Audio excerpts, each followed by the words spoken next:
Mr. Wells Day, everybody.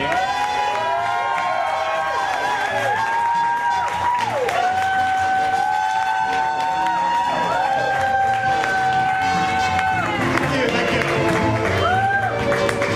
you. Greetings and salutations, everyone. I am Wells Day, and I will be your conductor for this evening's sojourn.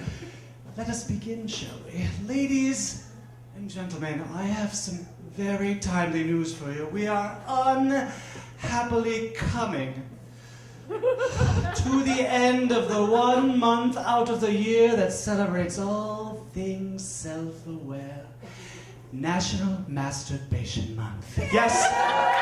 Now please, hands in the air, everyone. I need your undivided attention on this. There will be plenty of time after the show to jack and jill it.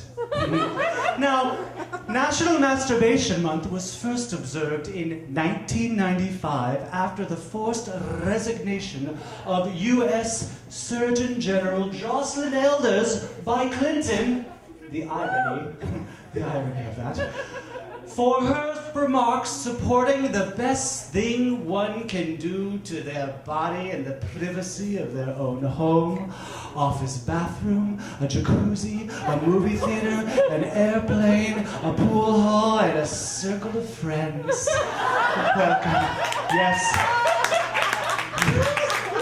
It was a response by Good Vibrations here in San Francisco. Yes. Absurdity of the mid-90s mentality on the pleasure principle. That's the principle of pleasure. And to keep the focus of the unjust firing of Jocelyn in the limelight, bringing to the mainstream the discussion of wonking the cronker, rubbing the raisinets, and painting the pickle.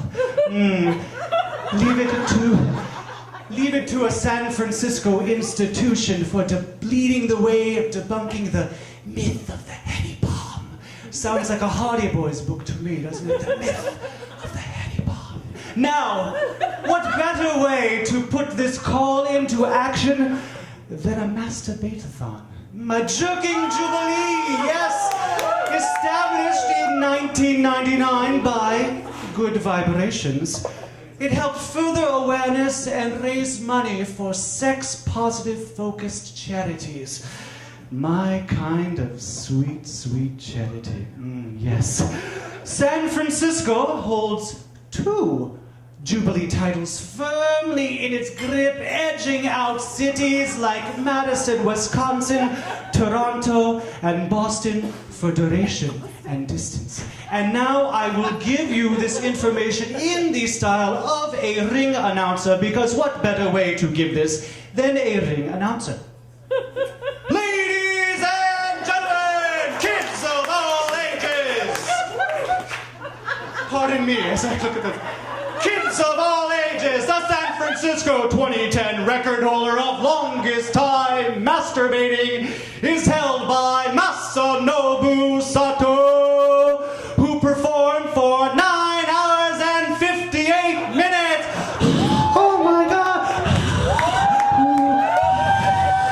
And the 2009 San Francisco title holder for distance is Mr. Flint Greasewood, who for 5 feet 4 inches. Oh my God! Marry me! Beat that. Beat that.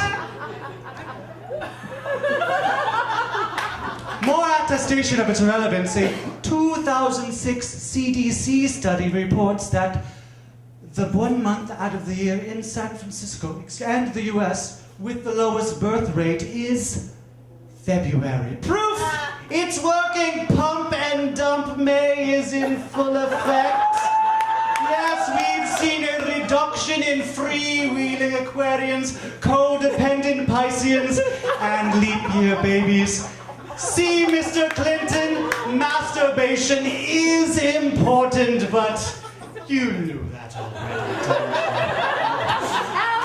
Yes. And now, lastly, only 38% of women said they'd masturbated in the past year, while 61% of men said they did so. Now, too low, too low. That number should be increased, and I challenge each and every one of you this evening to go home and beat it like it owes you money. Yes.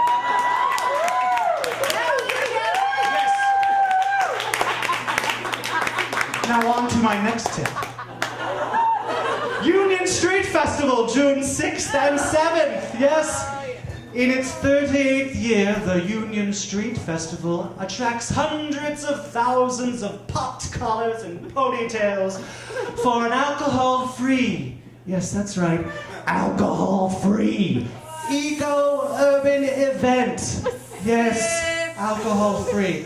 An alcohol-free marina is like a popper-free Castro. Unheard of. Yes. This year they have themed street blocks, or worlds as they call them, including, and I will read these to you, fashion world, culinary world, tech world, local world, craft world, and health and beauty world. What about Earth world?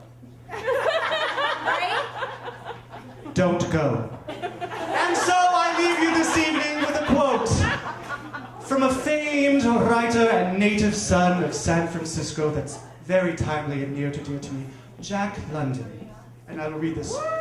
You look back and see how hard you worked, and how poor you were, and how desperately anxious you were to succeed. And all you can remember is how happy you were. And that, ladies and gentlemen, is just the tip.